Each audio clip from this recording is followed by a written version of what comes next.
Om Shanti, very good morning to one and all. Today we will go through Sakar Murli, that is Sunday. Sunday mainly we are going to study about Abhyakt Murli. And the original date of the Abhyakt Murli is 20th February 1988. And today is 25th July. The Murli heading is तन मन की थकावट मिटाने का साधन शक्तिशाली याद। तन मन की थकावट मिटाने का साधन शक्तिशाली याद। आज परदेसी बाप अपने अनादि देशवासी और आदि देशवासी सेवा अर्थ सभी विदेशी ऐसे बच्चों से मिलने के लिए आए हैं। आज परदेसी बाप अपने अनादि देशवासी आत्मा और आदि देशवासी देवी देवता और अभी प्रेजेंट में सेवा अर्थ सभी विदेशी बच्चों से मिलने के लिए आए हैं। बाप दादा जानते हैं कि यही मेरे सिकिलधे लाडले बच्चे हैं। अनादि देश परम धाम के निवासी है और साथ साथ सृष्टि के आदि के इसी भारत भूमि में जब सत्युगी स्वदेशी था, अपना राज्य था जिसको सभी भारत कहते हैं, तो आदि में इसी भारत देशवासी थे। इसी भारत भूमि में ब्रह्मा बाप के साथ साथ राज्य किया है और ना अनेक जन्म अपने राज्य में सुख शांति संपन्न अनेक जीवन व्यतीत किए। इसलिए आदि देशवासी होने के कारण भारत भूमि से दिल का स्नेह है। चाहे कितना भी अभी अंत में भारत गरीब व धूल मिट्टी वाला बन गया है, फिर भी अपना देश सो अपना ही होता है। तो आप सभी की आत्मा का अपना देश और शरीरधारी देवता जीवन का अपना देश कौन सा था? भारत ही था ना। कितने जन्म भारत भूमि में रहे हो वह याद है? 21 जन्म का वर्षा सभी ने बाप से प्राप्त कर लिया है। इसलिए 21 जन्म की तो गारंटी है ही है। बाद में भी हर एक आत्मा के कई जन्म भारत भूमि में ही हुए हैं, क्योंकि जो ब्रह्मा बाप के समीप आत्माएं हैं, समान बनने वाली आत्माएं हैं, वो ब्रह्मा बाप के साथ साथ आपे ही पूज्य और आपे ही पुजारी का पाठ भी साथ में बजाती है। द्वापर युग के पहले भक्त आप ब्राह्मण आत्माएं बनती हो। आदि स्वर्ग में इसी देश के वासी थे और अनेक बार भारत भूमि के देशवासी हो। इसलिए ब्राह्मणों के अलौकिक संसार मधुवन से अति प्यार है। यह मधुवन ब्राह्मणों का छोटा सा संसार है, तो यह संसार बहुत अच्छा लगता है ना। यहाँ से जाने को दिल नहीं होती है। अगर अभी अभी ऑर्डर कर ले कि मधुवन निवासी बन जाओ तो खुश होंगे ना। वह यह संकल्प आएगा कि सेवा कौन करेगा। सेवा के लिए तो जाना ही चाहिए। बाप दादा कहे बैठ जाओ, फिर भी सेवा याद आएगी। सेवा कराने वाला कौन है? जो बाप का डायरेक्शन हो, श्रीमत हो, उसको उसी रूप में पालन करना, इसको कहते हैं सच्चा आज्ञाकारी बच्चा। बाप दादा जानते हैं मधुवन में बिठाना है व सेवा पर भेजना है। ब्राह्मण बच्चों को हर बात में एवर रेडी रहना है। अभी अभी जो डायरेक्शन मिले उसमें एवर रेडी रहना। संकल्प मात्र भी मनमत मिक्स न हो, इसको कहते हैं श्रीमत पर चलने वाली श्रेष्ठ आत्मा। यह तो जानते हो ना कि सेवा के जिम्मेदार बाप दादा है। वह आप है। इस जिम्मेदारी से तो आप हल्के हो ना कि जिम्मेदारी का थोड़ा थोड़ा बोझ है। इतना बड़ा प्रोग्राम करना है, यह करना है, बोझ तो नहीं समझते हो ना। करावनहार करा रहा है। करावनहार एक ही बाप है। किसी की भी बुद्धि को टच कर विश्व सेवा का कार्य कराते रहे हैं और कराते रहेंगे। सिर्फ निमित्त बच्चों को इसलिए बनाते हैं कि जो करेगा सो पाएगा। पाने वाले बच्चे हैं, बाप को पाना नहीं है, पाने वाले तो बच्चे हैं। प्रारब्ध माना या सेवा का फल अनुभव होना, यह आत्माओं का काम है। इसलिए निमित्त बच्चों को बनाते हैं। साकार रूप में भी सेवा कराने का कार्य देखा और अभी अव्यक्त रूप में भी करावनहार बाप अव्यक्त ब्रह्मा द्वारा भी कैसे सेवा करा रहे हैं, यह भी देख रहे हो। अव्यक्त सेवा की गति और ही तीव्र गति है। कराने वाला करा रहा है और आप कठपुतली के समान नाच रहे हो। यह सेवा भी एक खेल है। कराने वाला करा रहा है और आप निमित्त बन एक कदम का पद्मा गुणा प्रारब्ध बना रहे हो। तो बोझ किसके ऊपर है, कराने वाले पर या करने वाले पर? बाप तो जानते हैं यह भी बोझ नहीं है। आप बोझ कहते हो तो बाप भी बोझ शब्द कहते हैं। बाप के लिए तो सब हुआ ही पड़ा है। सिर्फ जैसे लकीर खींची जाती है, लकीर खींचना बड़ी बात लगती है क्या? तो ऐसे बाप दादा सेवा कराते हैं।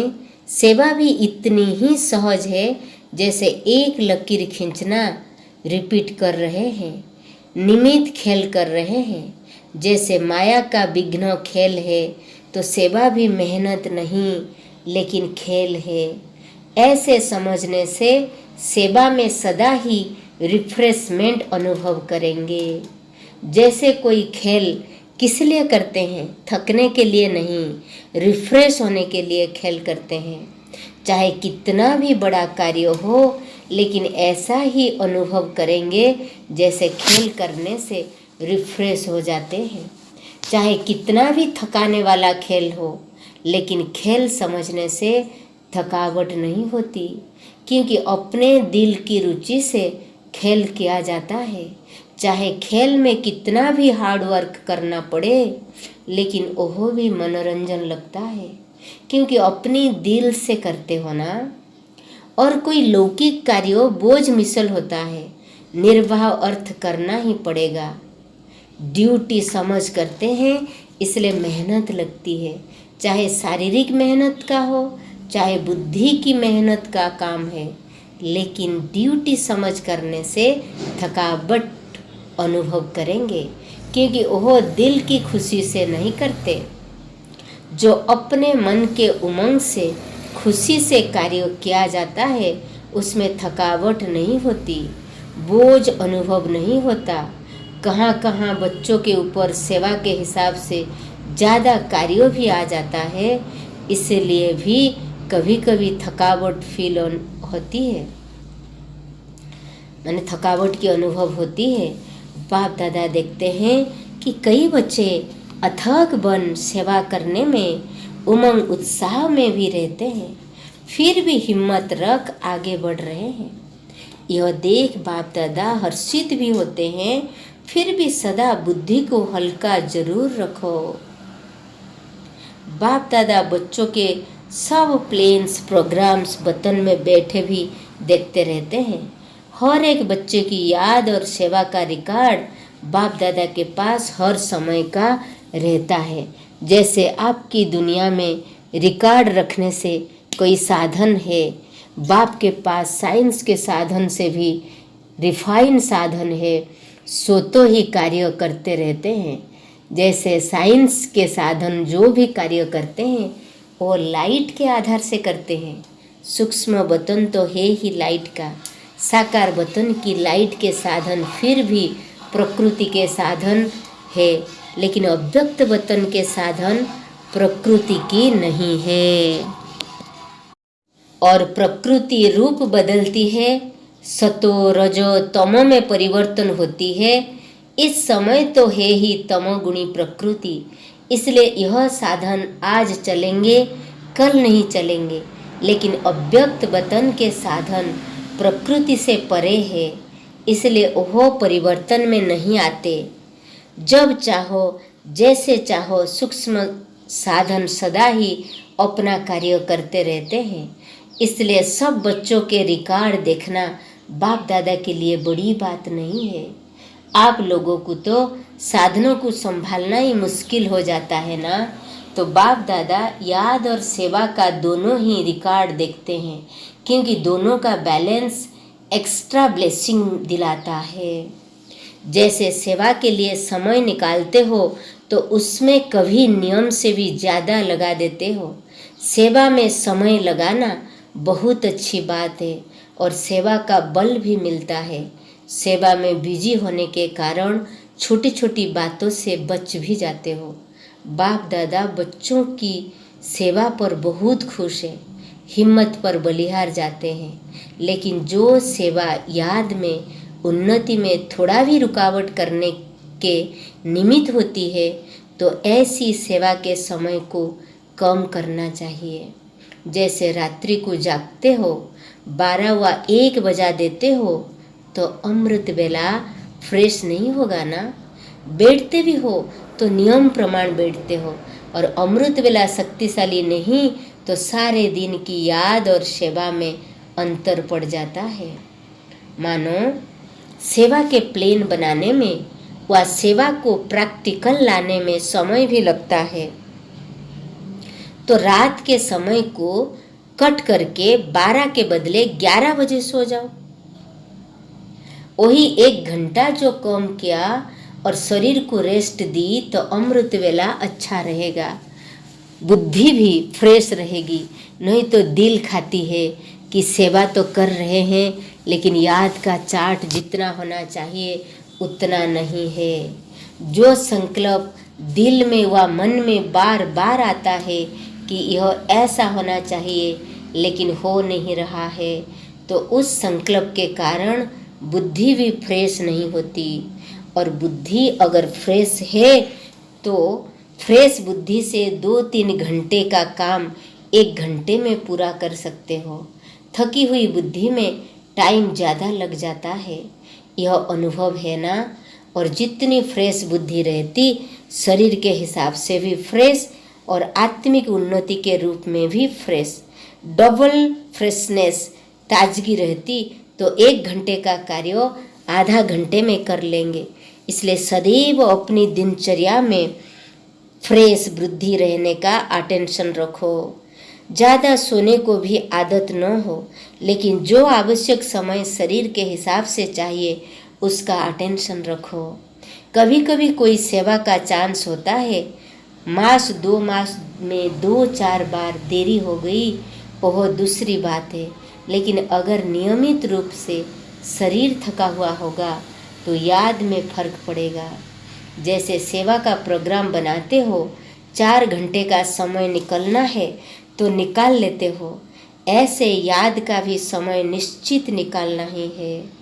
इसको भी आवश्यक समझ इस विधि से अपना प्रोग्राम बनाओ। सुस्ती नहीं हो, लेकिन शरीर को रेस्ट देना है, इस विधि से चलो। क्योंकि दिन प्रतिदिन सेवा का तो और ही तीव्र गति से आगे बढ़ने का समय आता जा रहा है। आप समझते हो, अच्छा यह 1 वर्ष का कार्य पूरा हो जाएगा, फिर रेस्ट कर लेंगे, ठीक कर लेंगे, याद को फिर ज़्यादा बढ़ा लेंगे। लेकिन सेवा के कार्य तो दिन प्रतिदिन नए से नए और बड़े से बड़े होने से, इसलिए सदा बैलेंस रखो। अमृत वेले फ्रेश हो, फिर वही काम सारे दिन में समय प्रमाण करो, तो बाप की ब्लेसिंग भी एक्स्ट्रा मिलेगी और बुद्धि भी फ्रेश होने के कारण बहुत जल्दी और सफलतापूर्वक कार्य कर सकेंगी। समझा? बाप दादा देख रहे हैं बच्चों में उमंग बहुत है, इसलिए शरीर का भी नहीं सोचते, उमंग उत्साह से आगे बढ़ रहे हैं। आगे बढ़ना बाप दादा को अच्छा लगता है, फिर भी बैलेंस अवश्य चाहिए। भल करते रहते हो, चलते रहते हो, लेकिन कभी कभी जैसे बहुत काम होता है तो बहुत काम में एक तो बुद्धि की थकावट होने के कारण जितना चाहते उतना नहीं कर पाते, और दूसरा बहुत काम होने के कारण थोड़ा सा भी किसी द्वारा थोड़ी हलचल होगी तो थकावट के कारण चिड़चिड़ापन हो जाता, उससे खुशी कम हो जाता है। ऐसे अंदर ठीक रहते हो, सेवा का बल भी मिल रहा है, खुशी भी मिल रही है, फिर भी शरीर तो पुराना है ना, इसलिए टू मच में नहीं जाओ, बैलेंस रखो। याद के चार्ट पर थकावट नहीं करो, याद के चार्ट पर थकावट का असर नहीं होना चाहिए। जितना सेवा में बिजी रहते हो, भल कितना भी बिजी रहो, लेकिन थकावट मिटाने का विशेष साधन हर घंटे व 2 घंटे में 1 मिनट भी शक्तिशाली याद का अवश्य निकालो। जैसे कोई शरीर में कमज़ोर होता है तो शरीर को शक्ति देने के लिए डॉक्टर्स 2-2 घंटे बाद ताकत की दवाई पीने के लिए देते हैं। टाइम निकाल दवाई पीनी पड़ती है ना, तो बीच बीच में 1 मिनट भी अगर शक्तिशाली याद का निकालो तो उसमें ABC सब विटामिन आ जाएंगे। सुनाया था ना कि शक्तिशाली याद सदा क्यों नहीं रहती? जब है ही बाप के और बाप ही आपके, सर्व संबंध है, दिल का स्नेह भी है, नॉलेजफुल भी हो, प्राप्ति के अनुभवी भी हो, फिर भी शक्तिशाली याद सदा क्यों नहीं रहती? बाबा उसका कारण पूछ रहे कि कारण क्या है? अपनी याद का लिंक नहीं रखते हैं, लिंक टूट जाता है, इसलिए फिर जोड़ने में समय भी लगता, मेहनत भी लगती, और शक्तिशाली के बजाय कमज़ोर हो जाते हैं। विस्मृति तो हो नहीं सकती, याद रहती है, लेकिन सदा शक्तिशाली याद स्वतः रहे, उसके लिए यह लिंक टूटना नहीं चाहिए। हर समय बुद्धि में याद का लिंक जुटा रहे, उसकी विधि यह है, यह भी आवश्यक समझो। जैसे वह काम समझते हो कि आवश्यक है, यह प्लेन पूरा करके ही उठना है, इसलिए समय भी देते हो, एनर्जी भी लगाते हो। ऐसे यह भी आवश्यक है कि इनको पीछे नहीं करो कि यह काम पहले पूरा करके फिर याद कर लेंगे, नहीं, इसका समय अपने प्रोग्राम में पहले ऐड करो। जैसे सेवा के प्लान के लिए 2 घंटे का टाइम फिक्स करते हो, चाहे मीटिंग करते हो, चाहे प्रैक्टिकल करते हो, तो 2 घंटे के साथ साथ यह भी बीच बीच में करना ही है, यह ऐड करो। जो 1 घंटे में प्लान बनाएंगे वो आधा घंटे में हो जाएगा, करके ही देखेंगे ना। आप ही फ्रेशनेस से 2 बजे आँख खुलती है, वो दूसरी बात है, अपने आप खुलती दूसरी बात है, लेकिन कार्यों के कारण जागना पड़ता है तो उसका इफेक्ट मीन्स प्रभाव शरीर पर आता है। इसलिए बैलेंस के ऊपर सदा अटेंशन रखो। इसलिए बैलेंस के ऊपर माने हर चीज़ का बैलेंस, सेवा का, पुरुषार्थ का, सो सेवा का, सोने का, हर चीज़ का बैलेंस रखो। बाप दादा तो बच्चों को इतना बिजी देख यही सोचते कि इन्हों के माथे में मालिश होनी चाहिए। बाबा जब देखते हैं बच्चे इतने बिजी है, सोचते कि इन्हों के माथे में मालिश होनी चाहिए, लेकिन समय निकलेंगे तो बतन में बाप दादा मालिश भी कर देंगे, वो भी अलौकिक होगी। ऐसे लौकिक मालिश थोड़े ही होगी, एकदम फ्रेश हो जाएंगे। 1 सेकेंड भी शक्तिशाली याद तन और मन दोनों को फ्रेश कर देती है। बाप के बतन में आ जाओ, जो संकल्प करेंगे वो पूरा हो जाएगा। चाहे शरीर की थकावट हो, चाहे दिमाग की थकावट हो, चाहे स्थिति की थकावट हो, बाप तो आए ही है थकावट उतारने। आज डबल विदेशियों से पर्सनल रोहरियान कर रहे हैं। बहुत अच्छी सेवा की है और करते ही रहना है। सेवा बढ़ना यह ड्रामा अनुसार बना हुआ ही है। कितना भी आप सोचो अभी तो बहुत हो गया, लेकिन ड्रामा की भाभी बनी हुई है, इसलिए सेवा के प्लान्स निकलने ही है और आप सबको निमित्त बन करनी ही है। यो भाभी कोई बदल नहीं सकते। बाप चाहे 1 वर्ष सेवा से रेस्ट दे दे, नहीं बदल सकता। सेवा से फ्री हो बैठ सकेंगे। जैसे याद ब्राह्मण जीवन की खुराक है, ऐसे सेवा भी जीवन की खुराक है। बिना खुराक के कभी कोई रह सकता है क्या? लेकिन बैलेंस जरूरी है। इतना भी ज़्यादा नहीं करो जो बुद्धि पर बोझ हो, और इतना भी नहीं करो जो अलवेले हो जाओ। न बोझ हो न अलवेलापन हो, इसको कहते बैलेंस। सेवा ऐसे करो ना बोझ हो ना नहीं करो कि अलवेले हो जाओ, इसको कहते हैं बैलेंस।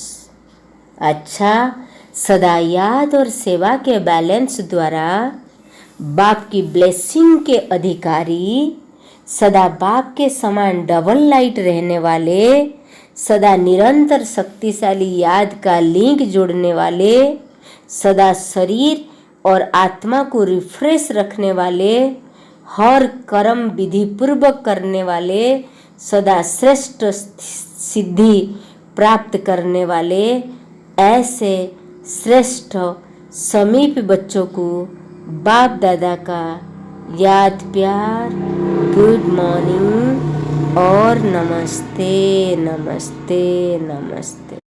आज की वरदान ऐसे अनुभव करें स्वयं बाप दादा की वरद हस्त आपकी सर पर है और आप वरदान लुटा रहे हैं। श्रेष्ठ तकदीर की स्मृति द्वारा, मेरे साथ साथी बोलिए, श्रेष्ठ तकदीर की स्मृति द्वारा अपने समर्थ स्वरूप में रहने वाले, अपने समर्थ स्वरूप में रहने वाले सूर्यवंशी पद के अधिकारी भव। अपने श्रेष्ठ तकदीर में, तकदीर की स्मृति द्वारा अपने समर्थ स्वरूप के स्मृति में रहने वाले सूर्यवंशी पद के अधिकारी भव। विस्तार है, जो अपनी श्रेष्ठ तकदीर को सदा स्मृति में रखते हैं वह समर्थ स्वरूप में रहते हैं। उनमें सदा अनादि असली स्वरूप स्मृति में रहता है। कभी नकली फेस धारण नहीं करते। कई बार माया नकली गुण और कर्तव्यों का स्वरूप बना देती है। किसको क्रोधी, किसको लोभी, किसको दुखी, किसको अशांत बना देती है, लेकिन असली स्वरूप इन सब बातों से परे है। जो बच्चे अपने असली स्वरूप में स्थित रहते हैं वह सूर्यवंशी पद के अधिकारी बन जाते हैं। जो बच्चे अपने असली स्वरूप में स्थित रहते हैं वह सूर्यवंशी पद के अधिकारी बन जाते हैं। गान है, सर्व पर रहम करने वाले बनो तो अहम और बहम समाप्त हो जाएगा। सर्व पर रहम करने वाले बनो तो अहम और बहम समाप्त हो जाएगा। सर्व पर रहम करो, दया करो, इतना रहम करो जो आपके अंदर जो बहम है, अहम भाव है, वो सब समाप्त हो जाएगा। Om Shanti. Have a good day. God bless you.